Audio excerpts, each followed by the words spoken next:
Hey, everyone. Well, sorry for being a few minutes late. I just got back from a meeting that went over a little bit, as everybody can attest to at times. So, thanks for bearing with me as I go live here. Jeff Bruno from your outsource CFO, which, by the way, I think I mentioned last time, we are changing our model. We are now going to be called bmodeler.com or businessmodeler.com. So we found that in the space for the size companies we typically work with, which is anywhere from 5 million to 50 million in revenue, the value we were providing was good, but it wasn't comprehensive enough for truly unearthing what that business value proposition and business concept was, and how they would create the right value and manage the right metrics to ultimately effectively manage performance. So that's the real quick way of saying we've changed our business model, but still incorporates a financial model that is tied into everything. It just is a much different approach to the equation of growth. So, with that said, let me jump into some of these questions that are for some of these smaller businesses out there that eventually become those businesses that need to figure out how to quantify their concept effectively to continue to grow in the right way, putting the right capital to work in the right places. So we'll start with the first question is from Demarius 2K or Tukes. Demarius says, when should I hire my CPA as a bookkeeper? Well, there you go, Demarius. Perfect question. Way before us, which is perfect. So I operate a phone flipping business and I'm a full-time home inspector. As business grows in both fields, how do I know when it's time to flip to the switch and get a full-time bookkeeper? So, Demarius, when I started this business back in 2013, my business, I managed the books until I had 4 or 5 employees, 4 or 5 maybe four, and I realized that we were starting to get that my time was much better spent on not doing that, but also being more involved, and my time was better spent in development of the business construct and organizational pieces. So, and being a CEO essentially. So, I mean, it depends on your complexity of your business on when you should outsource it, but I would say if it's taking more than a couple hours of your time per month, when you have a couple employees, and I mean a couple hours, 2, 3 hours, if it's taking more than that per month, absolutely bring in an outsource scenario, outsource bookkeeper to help supplement or take over for you entirely. So I think you just have to gauge it by your time, because really, as the owner and the founder of the business, your time is much better spent on developing the business and or bringing in business if that's a main function of your role. So I would quickly get rid of that. And as far as a CPA, I mean, I would recommend a CPA as a bookkeeper, or CPA from the beginning of your journey, to make sure you don't have any tax hiccups. But also, not always are CPAs good as bookkeepers.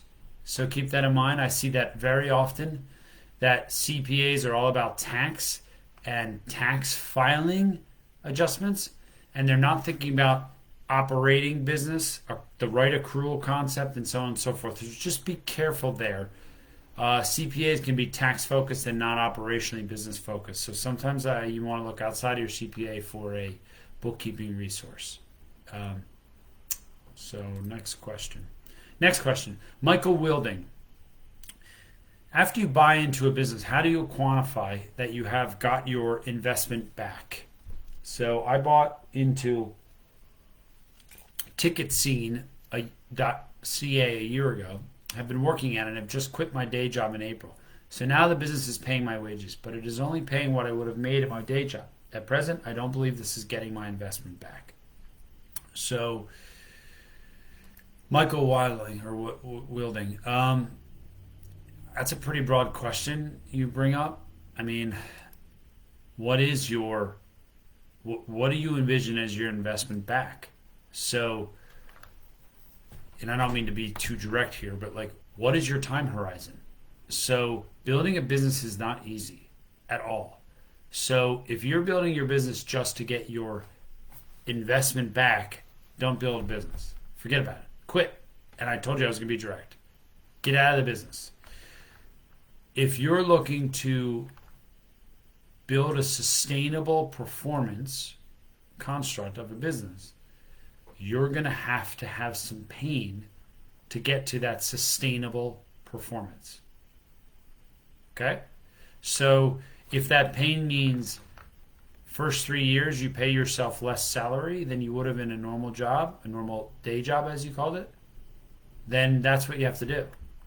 If you're paying yourself a decent salary and then in order to grow you have to take on an employee and lose 20% of your salary to be able to keep the business afloat from a cash flow standpoint, then you might have to do that. Now, if you need a certain amount of money to live, that's a different equation.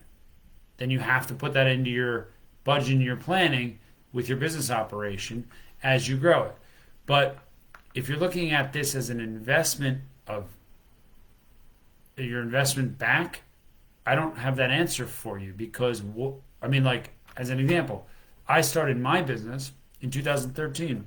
I've been doing it almost 10 years. I have not gotten to the business where I want it to be. I am not making the money yet that I want to ultimately make with it. But it's been near 10 years. Now, have I made some mistakes? Absolutely. Have I tailored my business to help other companies not make the mistakes I have? Absolutely. So you need to be able to think long term, what are you getting out of this? Now, don't make it a fool's errand. Don't just do something that has no return and then time and time again it keeps getting no return and you see no upside to it. Get the hell out. Go do something else. What you're doing is either you're not competitive, you don't have enough skill set to do it maybe, to compete, or the market's saturated and you're running up a hill here. So look at all of those factors when you're considering but think about time frame. Hey, in 10 years, what do I want? The reason I'm sticking with my business, I see what I'm doing even more now with our change that I mentioned at the beginning of this live as so helpful to so many companies. It's only on execution now for me to mess it up. So the idea is solid. So I'm willing to try execution for another couple of years before I throw in my cards. Because there's so much value. So think of it that way. Okay? Next question is Stella Jezik. Stella Jezik asks, how do I start working on the yearly financial plan for my e-commerce store? Planning, budgeting, evaluating, and predicting. I own a personal sportswear brand in Croatia. We've been in the market for 18 months. I'm noticing the lack of cash flow. I always need to buy in advance to sell later. From your experience, what would you suggest to work on to avoid negative cash flow? Stella, this is so perfect. This is what every business deals with. Okay? So Stella, let me get very specific here. Okay? I'm going to get a little technical on you. So bear with me.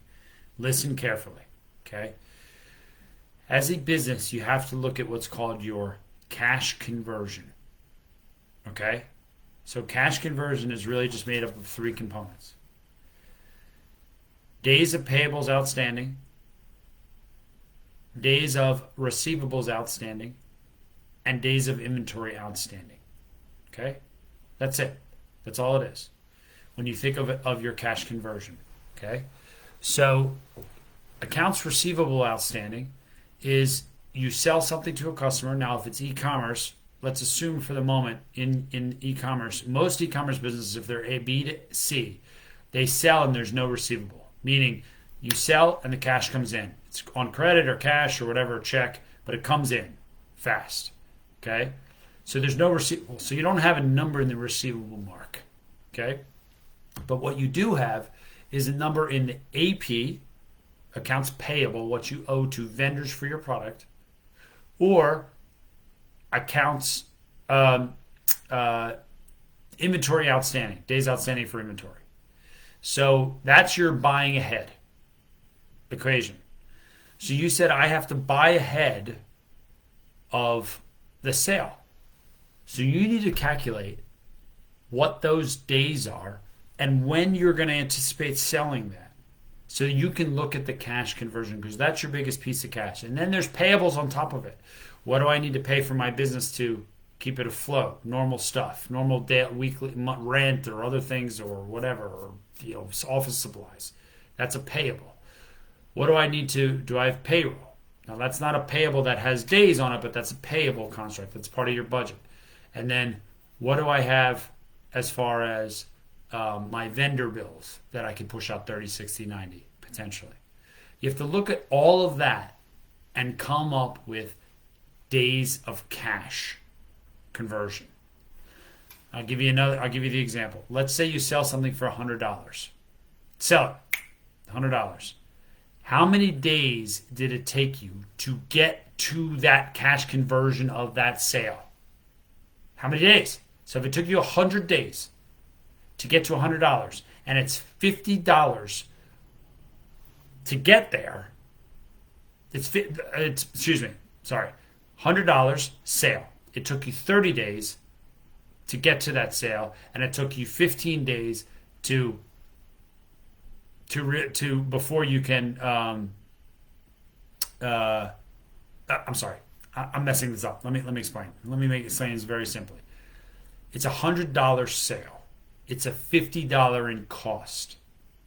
How long did it take you to get to the sale after you bought the goods?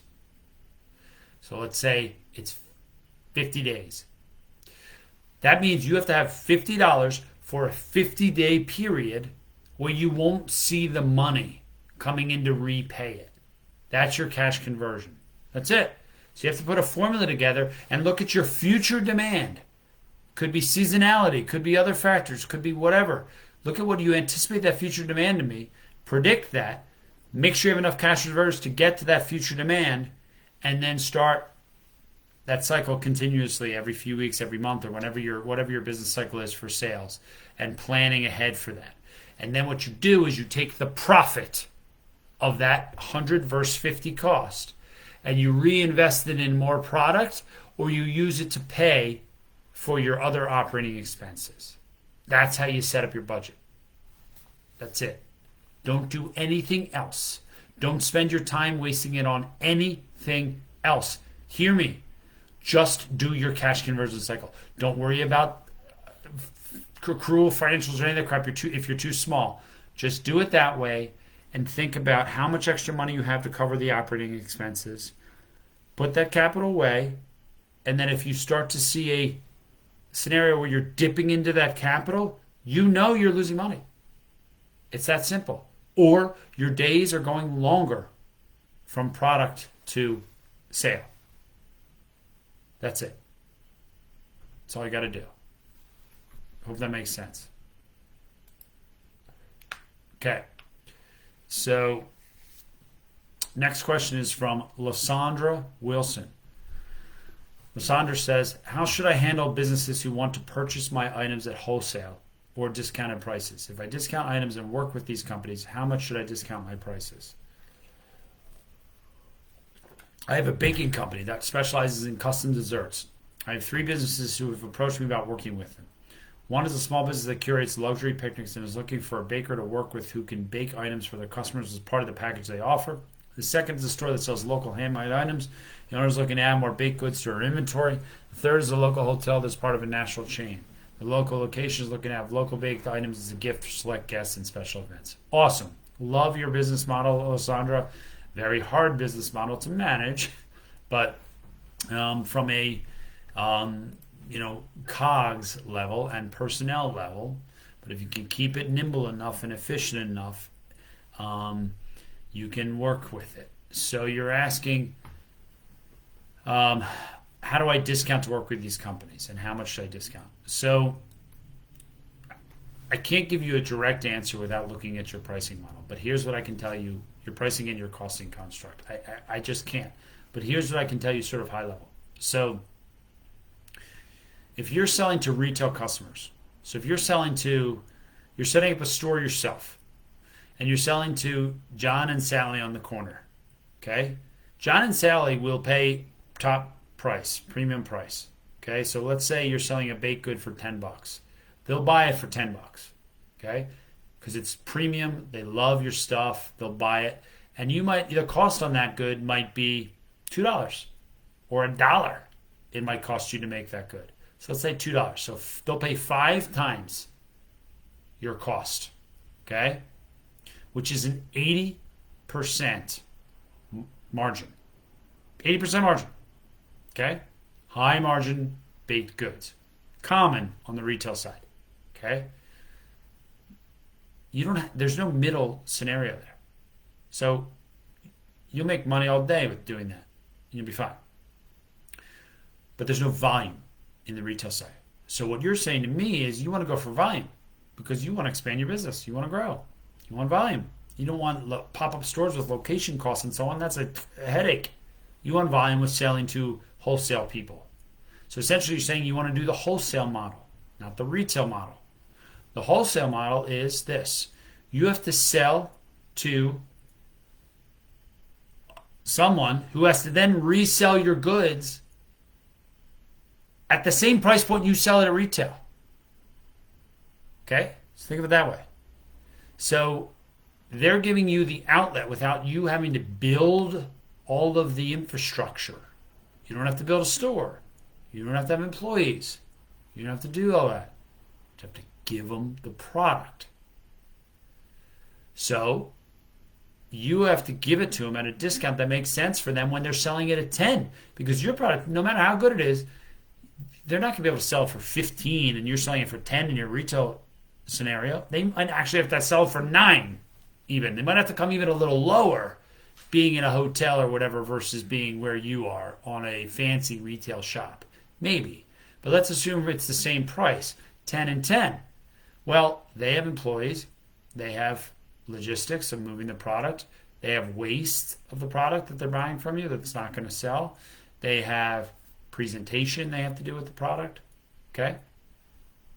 They have costs. And they want to make money on the product.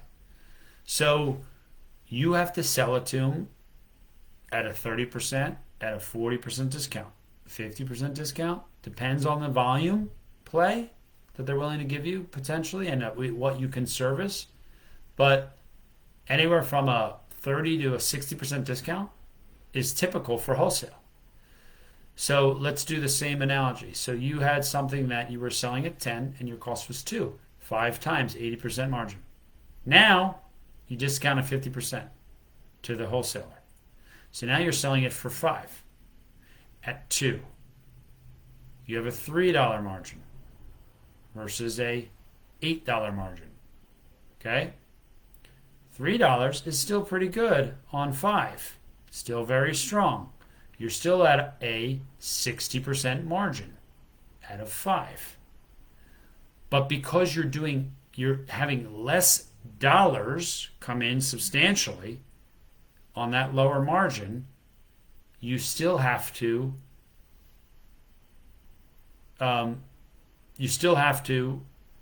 sell more to equate to the same profit level. So that's the nuance of the scenario there on what you need to do. So I hope that it explains it. That's really the gist of the scenario. You're just getting a lot less dollars in than you would be on the real high retail margin stuff. And so you have to sell more volume, and it has to justify the actual cash coming in to rebuy the materials you need to be able to supply that. So you have to look at your whole equation there and figure out what works for you from being able to fulfill those orders again and bring them through. Um, and those were broad examples. Your margins might be tighter than that, considering your labor and so on. So bring in your your raw material costs, and then bring in your labor costs as two components of the equation on your cost structure, and then look at what you can get to the markup, and that's your margin. Okay, because those two fluctuate, so you want to have them separately. And then it's a volume game, really. So hope that was helpful. Next questions. Okay, another one is from Stella Jezik. What tips can you share on making afternoon and work more productive? So, afternoon work more productive. So, Stella, I'm not so sure what you're asking there. So, is it you mean people don't want to work in the afternoon as much? So, because they're tired after having lunch? I'm not sure where you're going with that. But I mean, you just need motivated employees, I guess. Um, Maybe you can offer to buy lunch and you bring in a healthy lunch, or you offer to buy lunch 2 or 3 times a week, maybe for your employees, if you can afford it, and you bring in a healthy lunch so they're not all exhausted, and or maybe you have coffee every day at 2 o'clock for people to stay involved, or maybe you have like a 30-minute exercise thing twice a week where you run outside with people and do some crazy exercise to get them all juiced up and energized. I don't know. But afternoon versus morning, I mean, I can tell you that I don't have any meetings in the mornings typically, if I can avoid it, because your brain takes a little while to sort of warm up, in my opinion, on things. And you're also very clear headed and focused. So if you need to focus on something in the morning, like a very specific detail or an extremely creative thing that's individualistic, I always suggest do it in the morning, because you can knock that out, get creative with yourself, with your head. So if they're working on designs on your stuff, or there's like tasks that are very creative and need a lot of thought process, shift those to the morning. And then if they're interactions with people or just sort of menial tasks or things like this where you're doing meetings that are more interactive, that keep people engaged but don't take necessarily as much creativity brain, do that. Flip like that. It seems to work in my business very well. So there's an idea for you. All right. Then the last question for everybody here today in our live is from Stella again. Stella, you're jumping all over this. Stella said, "How do I communicate when talking to a new supplier in order to get a better deal?" Okay. She's sourcing manufacturers on Alibaba, and I would like to learn how to convince them in working with me or taking me seriously. Okay. So, Stella, I'm going to say one word. One word on how you negotiate better with the supplier. Volume. Volume. You give them most of your volume or more volume, you can negotiate. If you don't, they can tell you to go jump off a bridge. Why would they give you better pricing if you don't have more volume with them? So they might like you.